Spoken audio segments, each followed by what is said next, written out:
Muito bem. Glória a Deus. Queridos, é um privilégio nós estarmos reunidos a cada domingo, ou sempre que for programado, né? Com a liberdade de poder louvar a Deus e de buscar a sua presença, de ouvir a sua voz, receber a sua palavra. Muito bom. Cumprimentamos aqueles que estão nos acompanhando pela rede social do YouTube. Vocês são muito bem-vindos.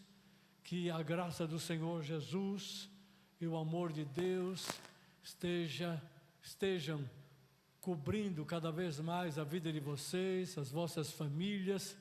É um prazer estarmos juntos, né? Caminhando nessa jornada e recebendo mais e mais daquilo que o Senhor, em sua graça e a sua bondade, tem nos concedido, né? Tem derramado sobre nós. Aleluia, glória a Deus por isso. Queridos, nesta manhã eu gostaria de falar um pouco a respeito da palavra de Deus. Nós iniciamos dias atrás a leitura diária da palavra, né? E isso é muito importante, porque a palavra de Deus e o altar da oração ou da adoração são duas coisas que formam a base, o fundamento da nossa vida com Deus. Não há vida com Deus sem a palavra de Deus agindo em nós, né? E sem a adoração ou a oração, né? Que no tabernáculo era aquele altar do incenso, né? O altar de adoração do incenso, que ficava dentro do Santo dos Santos. Então, deixando a simbologia de lado, mas esse altar em que nós adoramos através das nossas orações, da nossa comunhão com Deus, e a palavra é o fundamento para que haja uma vida espiritual presente e cultivada, crescendo, e é a partir desse ponto, a partir desse fundamento, que nós ganhamos vida, que nós nos tornamos servos de Cristo, nós tornamos produtivos, frutíferos, né? Por essa comunhão e essa ligação. Então, isso é muito importante. Então, iniciar o ano com a disposição de fazer a leitura e a meditação da palavra de Deus, tanto do Antigo como do Novo, é muito importante. Deixa eu colocar algumas coisas aqui de introdução. Então, já estou falando da importância, né, central da palavra de Deus para nós. Em Gênesis, do capítulo 1, no verso... ou melhor, capítulo 2, versículo 17, 2:17, mostra que há uma ligação, né, entre o homem criatura, e Deus. E Deus fala com este homem, né, estabelece os critérios para a vida, estabelece o propósito, estabelece as suas responsabilidades. Então a palavra de Deus vem sobre a vida do ser humano, né? Homem e mulher, e estabelece todas as coisas para o viver do ser humano aqui na terra. Então, sem essa palavra, o homem ficaria perdido, sem saber qual é o motivo da sua criação, o propósito de Deus e como viver a cada dia, né? E em Gênesis capítulo 3, versículo 8, você vê ali a descrição de que a voz do Senhor andava pelo jardim procurando Adão. Adão, onde estás? E parece que Deus não estava encontrando, porque Adão havia pecado juntamente com a sua mulher, e eles estavam escondidos atrás das árvores, porque a voz do Senhor estava soando no meio do jardim. Então, é claro que eles estavam se escondendo de forma inútil, né? Porque ninguém pode se esconder de Deus, mas Deus estava mostrando que ele estava se escondendo, e Deus estava fazendo soar a sua voz. Então, nós temos duas manifestações aqui. A palavra de Deus oral, não é? Que foi estabelecendo regras, princípios, no qual Adão e Eva iriam viver, trabalhar, servir a Deus. E nós temos a voz do Senhor de maneira ativa, viva, buscando Adão, né? Buscando Adão e Eva, né?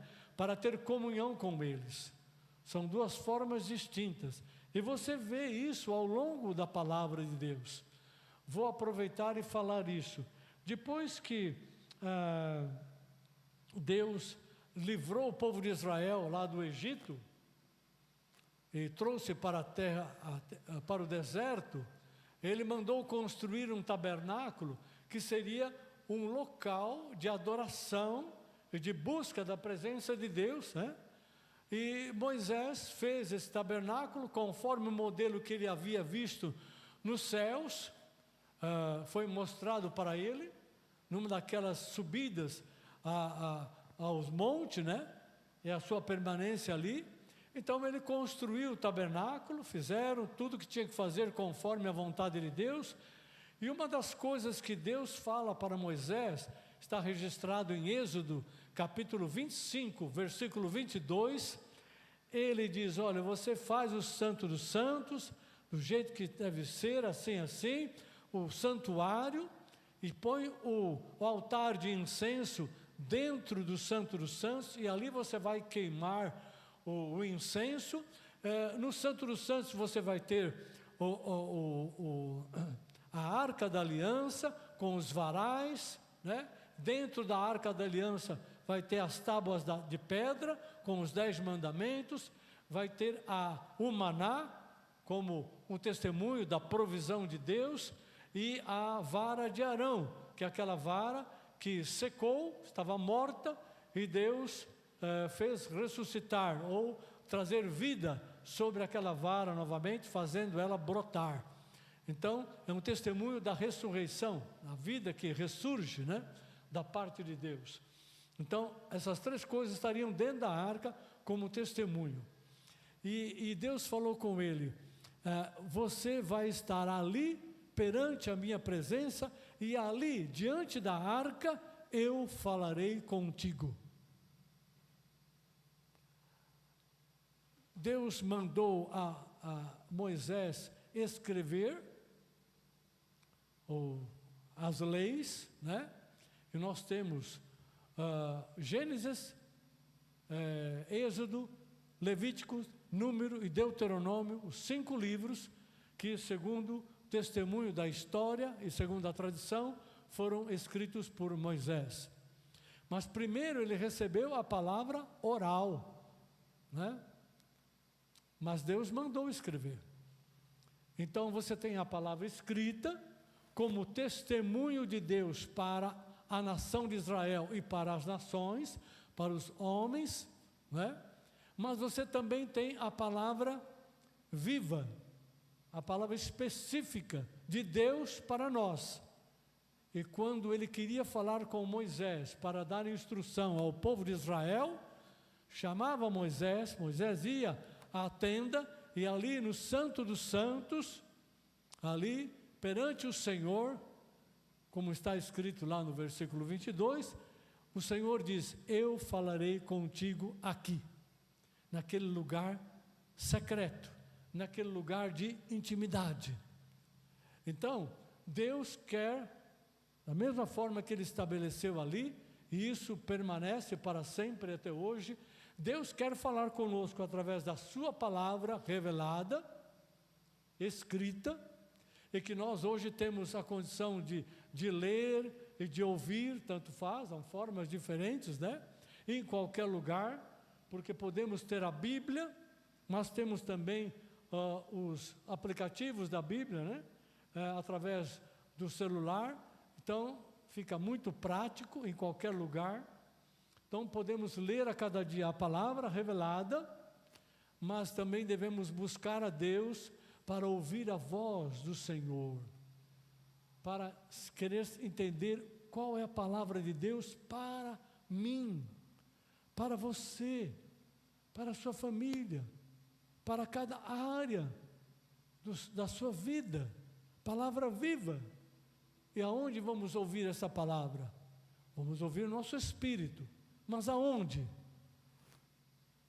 No lugar secreto, no lugar de comunhão. Jesus ensinando sobre oração aos discípulos, no livro de Mateus está registrado, ele diz, olha, quando vocês orarem, entra no teu quarto, fecha a porta, para indicar uma privacidade, né? E ali em secreto ora ao teu Pai. E Ele em secreto vê e vai responder. Então, Jesus ensina que nós devemos ler a palavra, ouvir a palavra, meditar, estudar a palavra escrita. Sim, porque essa é a fonte principal de revelação de Deus. Mas nós também devemos, a cada dia, aprender a ouvir a voz do Espírito, ou ouvir a voz de Deus pelo Espírito Santo, né? De maneira específica, coisas que diz respeito ao nosso viver diário, e que não estão escritas na Bíblia com essa especificidade. Então isso é muito importante. E é isso que você vê lá em Gênesis, nos primeiros capítulos, né, que eu citei. Outra coisa importante é que a Bíblia diz que o justo viverá pela fé. Paulo cita esse texto em Romanos, no capítulo 1, versículo 17, né? E depois do capítulo 10, versículo 17, ele diz que a fé vem pelo ouvir, a fé vem pela pregação, e a pregação da palavra de Deus. Então, a fé vem pelo ouvir, e ouvir a palavra ou a pregação. E o justo viverá pela fé, como um princípio de vida.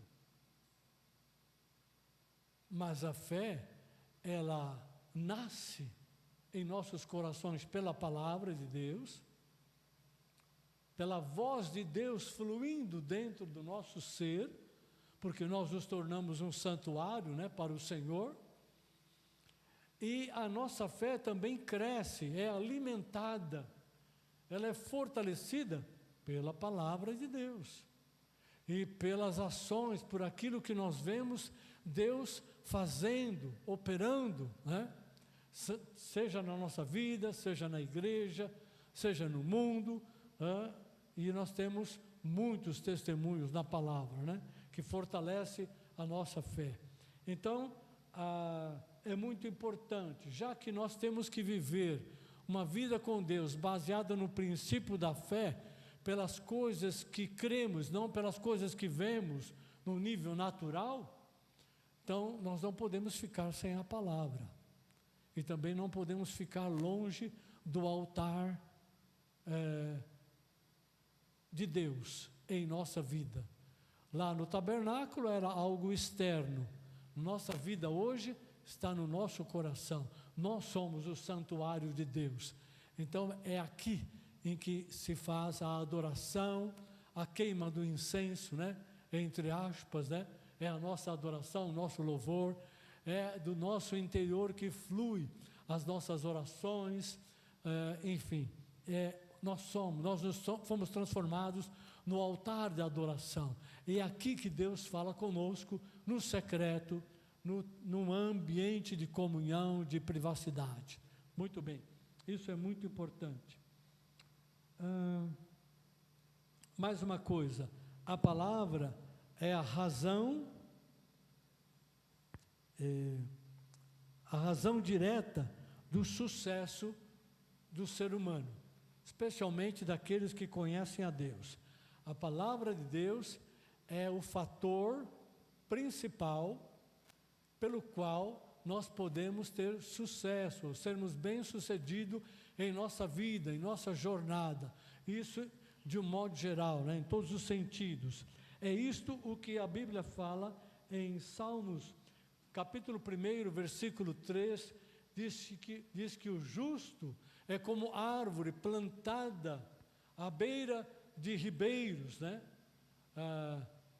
E que tudo aquilo que ele faz será bem sucedido. Ele será como essa planta, sua folhagem não murcha, nunca murcha, está sempre verdinha. Por quê? Porque ele está plantado junto à corrente de águas. Dali ele extrai a saúde para a sua vida, como a planta extrai a saúde para o seu tronco, para os seus galhos, né? Então sempre revela vida abundante. Então tudo aquilo que o homem fizer será bem sucedido. Por quê? Porque ele tem uma ligação direta com o Senhor, ele medita na palavra dia e noite.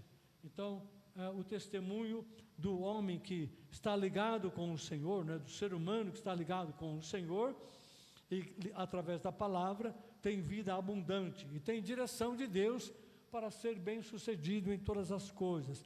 E da mesma maneira a gente encontra ali em Josué capítulo 1, versículo 8, quando Josué inicia a sua jornada, seu ministério como líder do povo de Israel, depois da morte de Moisés. Deus fala com ele e ele diz: olha, não aparte-se da tua boca a minha palavra, a palavra que eu dei ao meu servo. Ele tinha que ler todo dia, tinha que meditar. Não se aparte da tua boca, mantenha a palavra de Deus na sua boca, repetindo para memorizar, para lembrar aquilo que está escrito, ou aquilo que foi falado de forma oral, não é? Mas já tinha os 5 livros ali. Então mantenha isso, para que você seja bem sucedido por onde você andar. Não tenha medo, né? Não se assuste com coisa alguma, eu estarei com você. Então a presença de Deus, o Deus Israel, ali com o líder, era uma garantia de que ele seria bem sucedido no seu ministério. Sim, mas não foi apenas a presença de Deus, né? Seja corajoso, estou com você. Então Josué poderia entender: bom, se Deus está comigo, eu não vou temer coisa alguma, não vou me espantar com nada, vou seguir em frente, porque eu vou ser bem sucedido nesse ministério, né? Como Moisés também foi, vindo até este ponto. Mas Deus deixou bem claro para ele: mantenha a minha palavra na tua boca, não se aparte a minha palavra, para que você saiba como se conduzir, para que você saiba como agir, como escolher, como tomar as decisões. Então havia uma comunhão íntima. Deus estava dizendo: você mantenha a comunhão comigo, mantenha a busca da minha presença, para que eu possa te instruir, te orientar no que você deve fazer, mas ande, viva de acordo com as minhas leis, com as minhas palavras. E se você não conhece a palavra, como é que você vai andar de conformidade com o Senhor? Então tinha que manter conhecimento na palavra viva, a palavra escrita, e por outro lado, manter a comunhão com Deus, como Moisés fez, Josué também tinha que fazer. E você vê o mesmo testemunho na vida de Davi. Salmos 119, 97, versículo 97, Davi diz: quanto amo a tua lei, é a minha meditação todo dia. Quanto amo a tua lei. Ora, ninguém pode amar o que não conhece. Ninguém pode amar se você não tem um relacionamento próximo, mais íntimo, não é? E Davi tinha esse relacionamento com o Senhor. Ele diz: quanto amo a tua lei, é a minha meditação todo dia. Davi tinha uma relação com a palavra de Deus escrita, né? E tinha uma comunhão com Deus em oração, onde a palavra de Deus vinha a ele, onde Deus instruía Davi. Eu já falei aqui e vou repetir. Eu não lembro agora exatamente onde está, mas Deus falou com os profetas, com os sacerdotes, assim, olha, escreva uma cópia da lei, e essa cópia aí, no caso, é o livro de Deuteronômio, tá? E deixe na mão de cada rei de Israel, para que ele leia e entenda a minha vontade, ande nos meus caminhos, e leve o meu povo a andar na minha vontade, nos meus caminhos. Então, todo rei de Israel tinha que ter uma cópia, pelo menos do livro de Deuteronômio. Porque você tem 5 rolos. Cada rolo, lá no Israel antigo, né? Cada rolo um livro, né? Então tinha que ter um rolo, o livro de Deuteronômio. E ele é muito expressivo. Ali tem Deuteronômio significa a repetição da lei.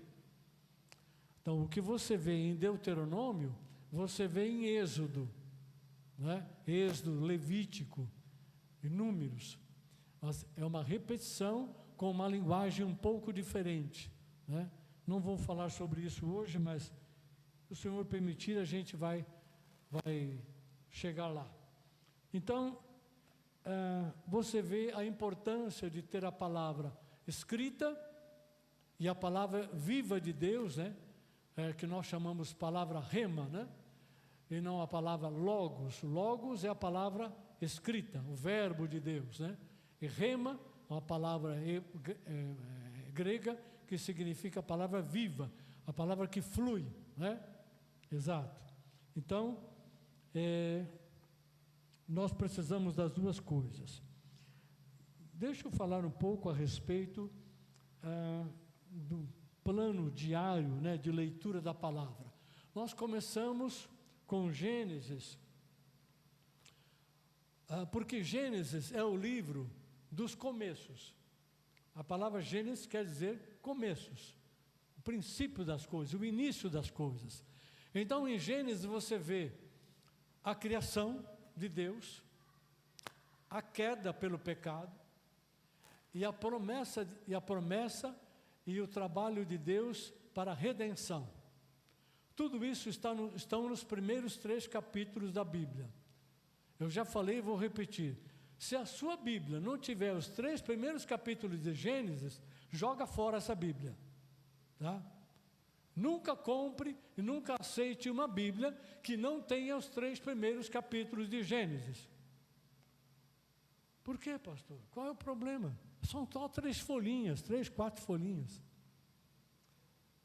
Porque nos 3 primeiros capítulos, você tem a descrição da criação e de quem é o Criador, tem a formação do ser humano e o propósito de Deus para o ser humano, você tem a queda, a entrada do pecado, e você tem a promessa de redenção. Tá? Nesses 3 capítulos. O que vem depois é a história do homem debaixo do pecado e a ação de Deus para trazer a redenção para esse ser humano, reconciliando esse ser humano com o seu Criador.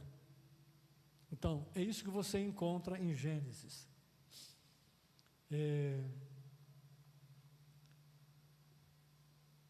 Outra coisa importante é que você vê ali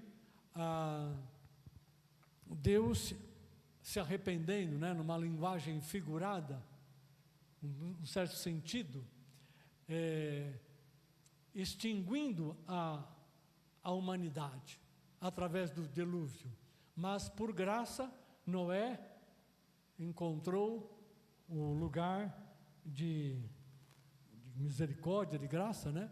E Deus livrou Noé e a sua família para dar uma continuidade, mas para aqueles que eram tementes a Deus e que andavam com Deus.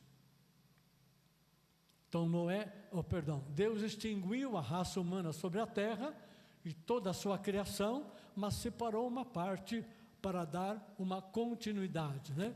Uma renovação. Então tem uma extinção da raça e uma renovação ao mesmo tempo.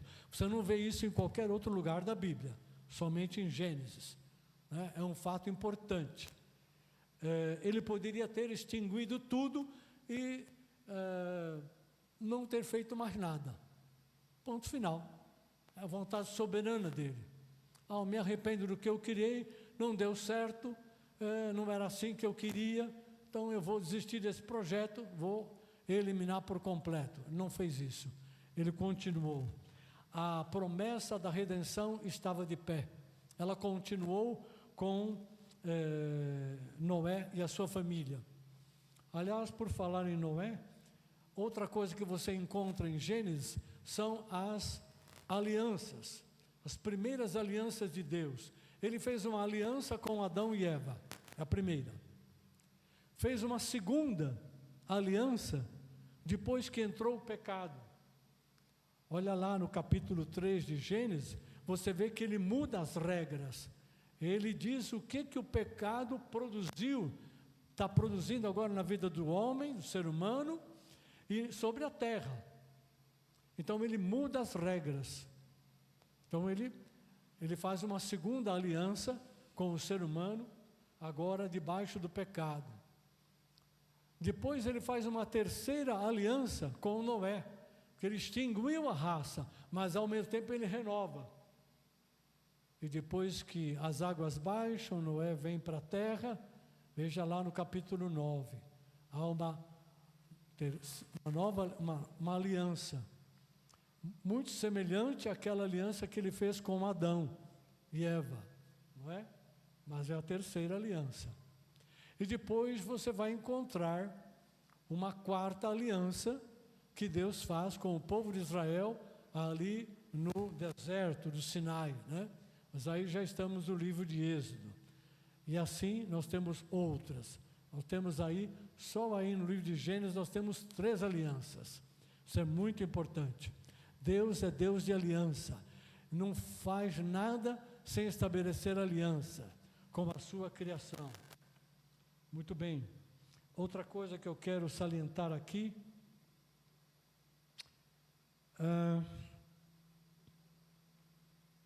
é que Deus foi trabalhando ao longo do tempo, mesmo antes de Noé, você tem ele trabalhando com a vida de Enoque, né? Enoque é um dos poucos que a Bíblia diz que ele andava com Deus, ele tinha uma comunhão tão íntima, tão preciosa com Deus, que depois de um tempo, Deus falou, olha, Enoque, está tão bom a nossa comunhão, mas você está na terra, eu estou aqui nos céus, vem para cá. E levou Enoque para sempre para os céus, arrebatando. O primeiro registro de arrebatamento que você tem na Bíblia. São os começos, é o livro dos começos. Primeiro arrebatamento você encontra na vida de Enoque. Outra coisa importante que eu quero salientar é que quando Deus chama Abraão, aí ele dá um passo gigantesco em relação ao cumprimento da redenção. Há uma linha genealógica, e você vê lá, né, nos capítulos anteriores ao capítulo 12, né, mostrando a genealogia e como Deus foi trabalhando, geração por geração, para que a redenção viesse à terra, né? Mas com Abraão ele dá um passo muito forte. Ele chama Abraão para uma terra que ele ia mostrar, prometeu abençoar Abraão, também a sua descendência. Muito bem, isso está no capítulo 12. Esse tratamento de Deus vai até o capítulo 22.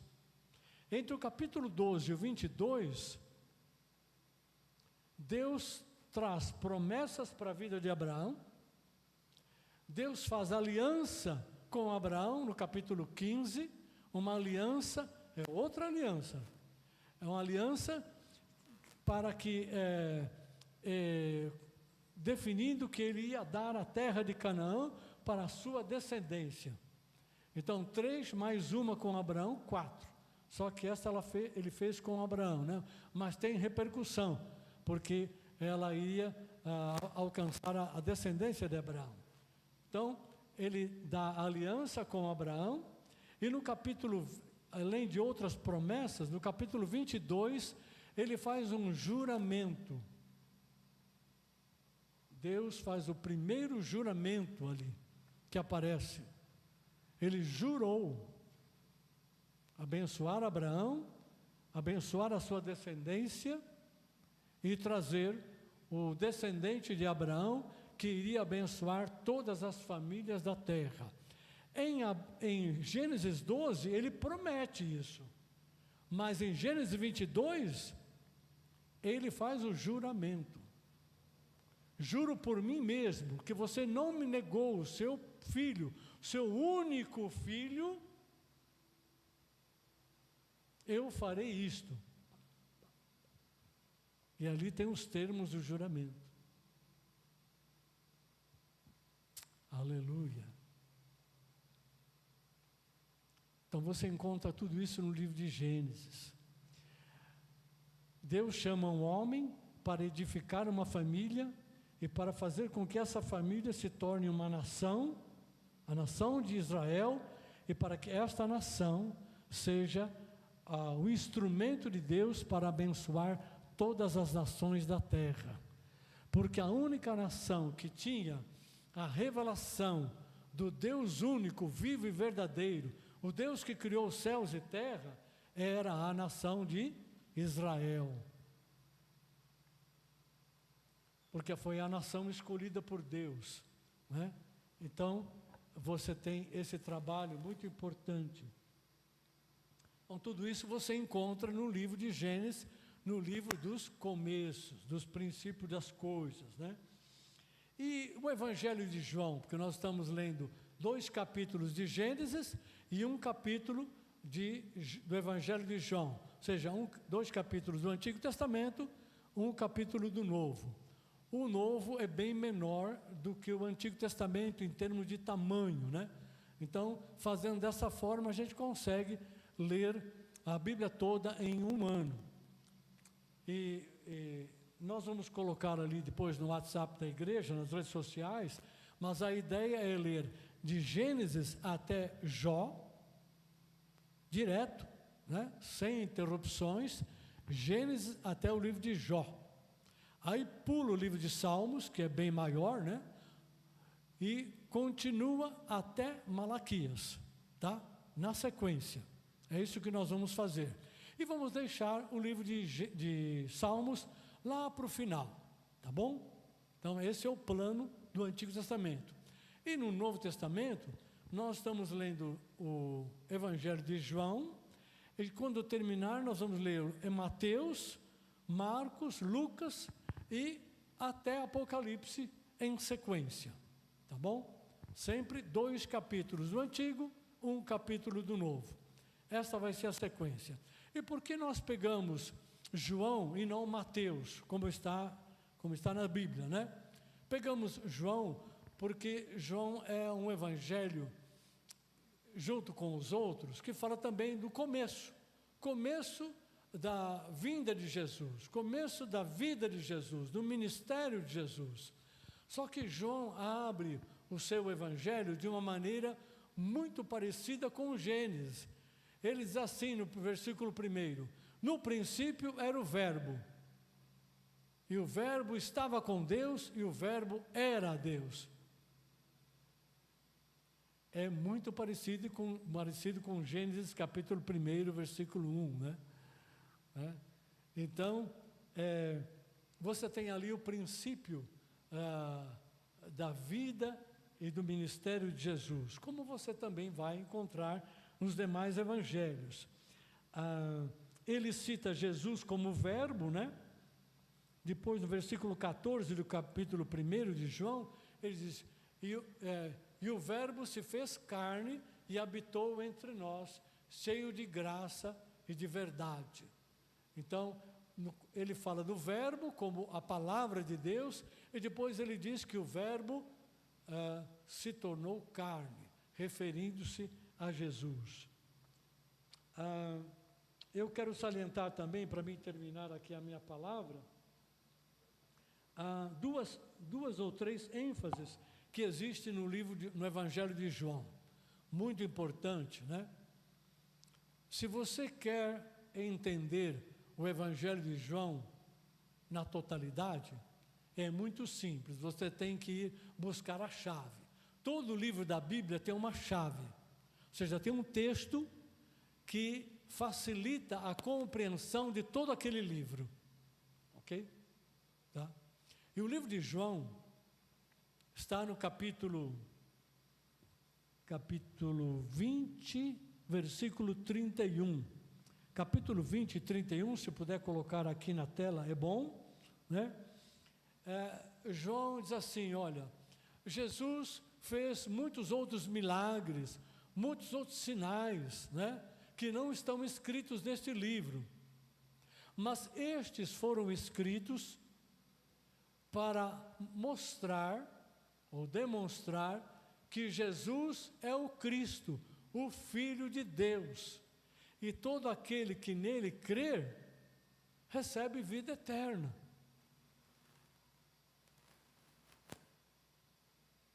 Então, o propósito pelo qual João escreveu o Evangelho, seu Evangelho, foi para mostrar que Jesus é o Messias, é o Filho de Deus, e todos os sinais que ele colocou no seu escrito, né, demonstram essa verdade de que ele é o Messias e o Filho de Deus.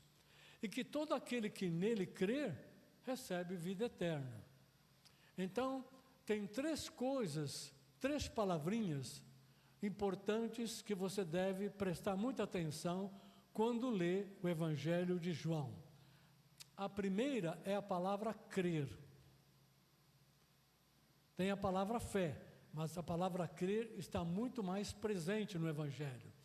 Então, a intenção do apóstolo João é que os seus leitores pudessem crer em Jesus.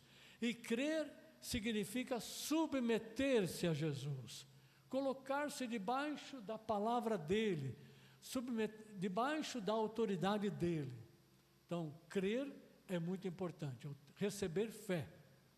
A segunda palavra que eu quero que você preste atenção é que existe pelo menos nove vezes em que João registra, em que Jesus diz, eu sou. Eu sou. O primeiro registro, que está no capítulo 4 do Evangelho de João, Jesus diz para aquela mulher samaritana, eu sou o Cristo, eu que falo contigo. Então existem pelo menos nove, existem algumas mais, mas declarações diretas de Jesus, 9 declarações em que ele diz, eu sou. Eu sou alguma coisa. Ali eu sou o Cristo, eu sou o bom pastor, eu sou a luz do mundo, eu sou a ressurreição e a vida, em 9 declarações. Essa ênfase é muito importante, porque João está mostrando para nós quem é Jesus, de uma forma detalhada. Não apenas pelos sinais, mas Jesus está se identificando para os seus leitores, para os seus ouvintes. E a terceira palavra que eu quero que você preste atenção é a palavra testemunho. Testemunhar, testemunho, testemunha, que tem quase 30 vezes no Evangelho de João. É a terceira ênfase que João dá no seu livro. Então, essas palavras ajudam a entender demais o texto que João escreveu, né? E tem os detalhes, tem os ensinamentos de Jesus, né? Mas essas são 3 ênfases que João dá no seu texto. Então, quando você presta atenção e encontra isso, medita sobre isso. São chaves, né? São palavras importantes do texto, que nos ajudam a entender o todo, ok? E assim também os demais livros da Bíblia. Depois eu coloco lá a chave do livro de Gênesis, tá? E algumas palavrinhas lá. Mas hoje eu já estou te dando aqui algumas coisas nesse sentido. Então, queridos, nós estamos iniciando o ano e a melhor maneira de iniciar é renovar a nossa leitura diária da Palavra de Deus. Se você já leu a Bíblia toda ou não, não importa. Este é um novo ano, então vamos começar desta forma, não é? E vamos aprender a cada dia, porque Deus quer falar com os nossos corações, aos nossos corações pelo seu Espírito, tá bem? E a segunda coisa importante é manter a nossa comunhão com Deus através da oração. Nesse sentido, eu quero já adiantar que no mês de fevereiro, a partir do dia 2 de fevereiro, nós vamos ter um período de oração e jejum de 21 dias ao longo do mês de fevereiro, e vamos estar buscando a Deus, procurando consagrar a nossa vida e consagrar este ano ao Senhor. Então, o mês de fevereiro, nós vamos acrescentar, junto com a leitura diária da Palavra de Deus, um tempo de jejum e oração por 21 dias, a partir do dia 2. Então, isso vai ser muito bom. Deus vai responder às nossas orações, e Ele vai estar mais perto de nós, buscando a intimidade conosco, né, com a nossa família, porque isso que estamos fazendo não é apenas individual. Os pais devem reunir os seus filhos e as pessoas que moram na sua casa diariamente, né, e buscar a presença de Deus, buscar ouvir a voz, passar essa verdade, essa importância, esses pilares da vida cristã para os seus filhos, para a nova geração, para que eles entendam que viver sobre essa terra, sem a palavra de Deus, sem a intimidade com Deus pela oração, é absolutamente impossível para fazer a vontade de Deus, conhecer os seus caminhos e viver um tipo de vida que agrade a Deus. É impossível. Na carne é impossível agradar a Deus. Sem fé é impossível agradar a Deus. E aí a gente abre espaço para o diabo e para o mundo. E nós não fomos chamados para viver no mundo, segundo a vontade do mundo, muito menos para ser escravos de Satanás. Nós somos chamados para viver a vida de comunhão com Deus e dentro do reino de Deus, hoje e para sempre. Amém. Quem crê diz amém. Vamos ficar em pé e vamos orar. Glória a Deus. Bendito seja o Senhor. Coloque a tua vida diante do Senhor. Diga para Ele se é isso que você quer, né? Se você quer seguir o exemplo de Davi, de Abraão.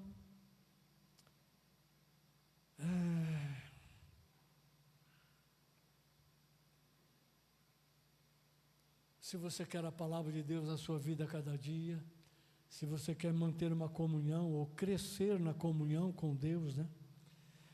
Querido Pai, em nome de Jesus, nós nos colocamos perante o Senhor nesta manhã. Te damos graças, ó Deus, porque o Senhor já chegou aos nossos corações, por meio de Cristo Jesus e da sua palavra. O Senhor já chegou aos nossos lares. Nós te louvamos, te bendizemos, Pai, pela oportunidade que temos de ler, de ouvir e de meditar a tua palavra a cada dia, pelo propósito que o Senhor tem em nos conduzir desta forma. Te damos graças, ó Deus, porque o Senhor nos tem chamado para uma comunhão diária, constante com o Senhor, segundo o exemplo e o ensinamento de Cristo. Graças te damos por isso, Senhor. Pedimos que o Senhor nos dê graça maior, e nos encha de ânimo, de encorajamento, de força, para vencer todo medo, toda dúvida, tudo aquilo que possa nos afastar desse caminho, Senhor. E que o Senhor nos ajude a vencer os obstáculos e a dia após dia ter comunhão contigo em oração e através da tua palavra. fortalece os nossos corações, firma os nossos pés no caminho diário, fortalece o nosso espírito, Senhor, e continua a revelar a Tua vontade aos nossos corações, através do entendimento e da sabedoria que vem do Senhor. Ajuda os pais, Senhor, a comunicar aos filhos o conhecimento da palavra, comunicar aos filhos a importância de buscar o Senhor em intimidade, em agradecer ao Senhor, em ter o coração prostrado diante do Senhor, para uma comunhão através da oração e da Tua palavra. Que a nova geração seja fortalecida e guiada nesses pilares, nesses fundamentos que o Senhor estabeleceu para o seu povo e para a sua igreja. Que assim seja, em nome do Senhor Jesus Cristo. E quem crê e assim deseja, diga amém, Jesus. Aleluia, glória a Deus. Nós vamos encerrar, os avisos já foram dados, e eu espero que você se fortaleça com ânimo a cada dia para vencer os obstáculos. E se você começa a fazer essa disciplina espiritual, mas por um dia ou outro você deixa, falha, não se preocupe. Fala, eu falhei, então eu vou parar. Não vai parar coisa alguma. No dia seguinte, na semana seguinte, não importa, retome, se fortalece com o Senhor, se fortalece em Deus e vá em frente. Siga. Deixou alguma coisa para trás? Depois você volta, ok? Você tem dificuldade de ler todo dia a palavra? Faça o que eu faço. Não está dando para ler? Ouça a palavra a cada dia. Ouça a palavra. Sabe quantos minutos você gasta para ler uma carta do apóstolo Paulo com 5 e 6 capítulos? É 15, 20 minutos, meia hora. Você ouve a carta inteira.